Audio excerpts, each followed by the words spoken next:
Assalamualaikum warahmatullahi wabarakatuh dan selamat petang. Saya ucapkan kepada semua warga yang sedang menonton FB Live dan IG Live Azhara Home Tuition pada kali ini. Saya doakan agar anda semua dalam keadaan yang sihat bersama keluarga.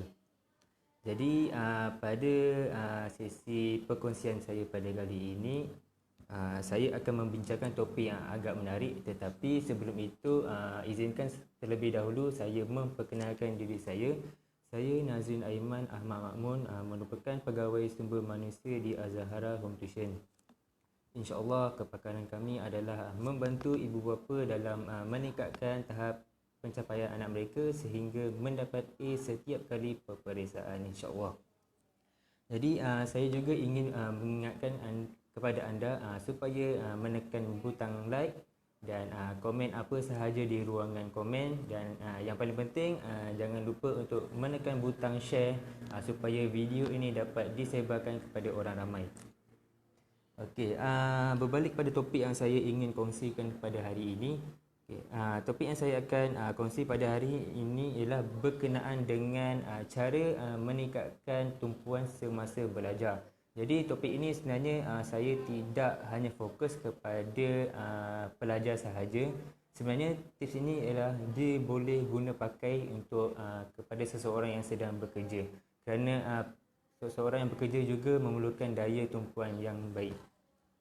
Okey, sebelum kita meneruskan dengan cara atau tips, kita perlu tahu apa itu sebenarnya masalah tumpuan. Okey, masalah tumpuan ini sebenarnya dapat didefinisikan sebagai sesuatu masalah di mana seseorang itu tidak dapat mengekalkan atau memberikan tumpuan sepenuhnya kepada sesuatu perkara dalam tempoh jangka masa yang lama. Okey, sebenarnya terdapat banyak juga masalah yang datang bersama dengan masalah daya tumpuan, seperti kerap berjaga, selalu ada perasaan bimbang dan tidak dapat menumpukan perhatian penuh 100%.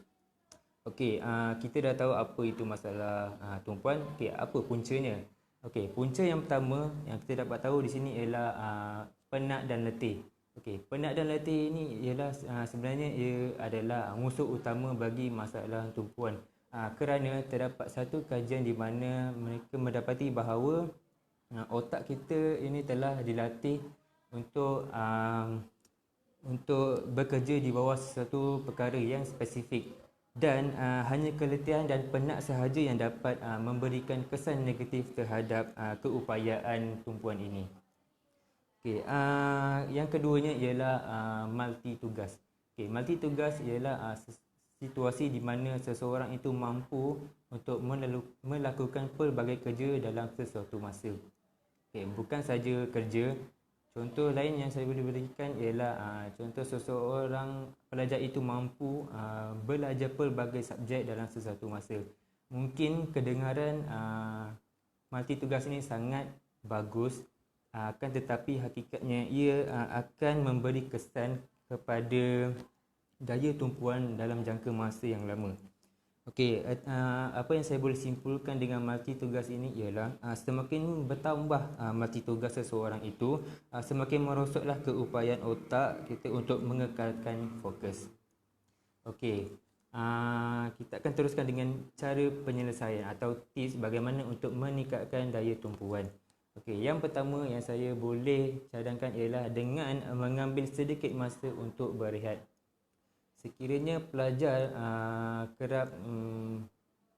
kerap belajar sehingga untuk lupa berehat, saya boleh cadangkan untuk para pelajar semua untuk ambil sedikit masa berehat, dan kalau boleh ambillah lakukan inisiatif lain seperti membuat senaman ringan, kerana senaman ringan kita dapat tahu ia akan membantu pengaliran darah dalam tubuh badan kita, sekaligus dapat membekalkan oksigen ke dalam sehingga ke kepala kita, dan ia akan dapat membantu membekalkan oksigen dan akan membuatkan daya fokus kita semakin bertambah baik.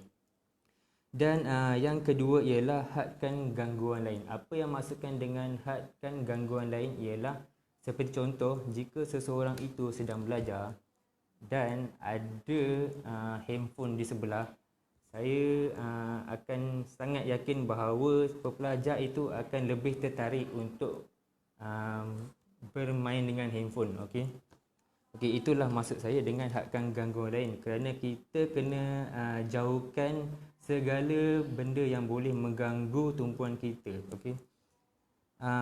Yang seterusnya ialah postur badan. Okey, postur badan ni sebenarnya sangat mempengaruhi psikologi kita.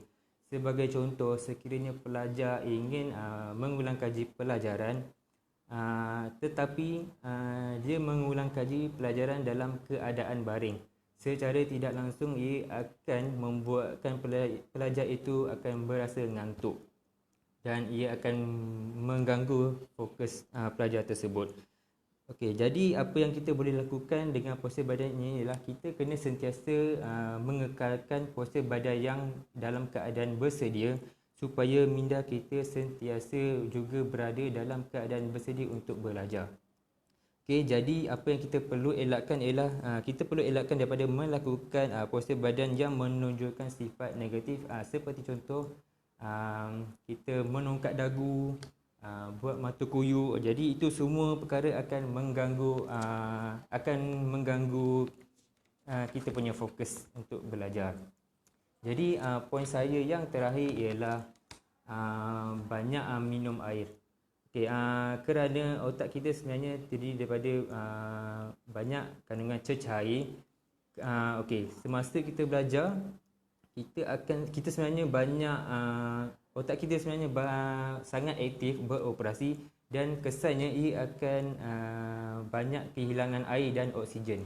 Okey, sekiranya otak kita kekurangan air dan oksigen, otak kita akan jadi cepat letih dan tidak fokus dan tidak bertenaga. Oleh sebab itu, kita perlulah minum banyak air supaya kita dapat bekalkan balik oksigen dan tenaga untuk otak kita. So bila otak kita kembali bertenaga, insya-Allah kita akan kembali fokus untuk melakukan sesuatu perkara itu. Okey, saya rasa sampai di sini sahaja tips yang saya boleh beri kepada anda semua. Tetapi sebelum itu, saya ingin memperkenalkan promosi kami di Azahara Home Tuition, iaitu kelas persediaan 2021, di mana kami menawarkan diskaun sehingga 30%, di mana ia hanya valid sehingga daripada Disember 2020 sehingga Februari 2021. Sekiranya anda berminat, anda bolehlah menghubungi nombor yang tertera di bawah. Jadi itu sahaja daripada saya. Saya akhiri dengan Assalamualaikum warahmatullahi wabarakatuh.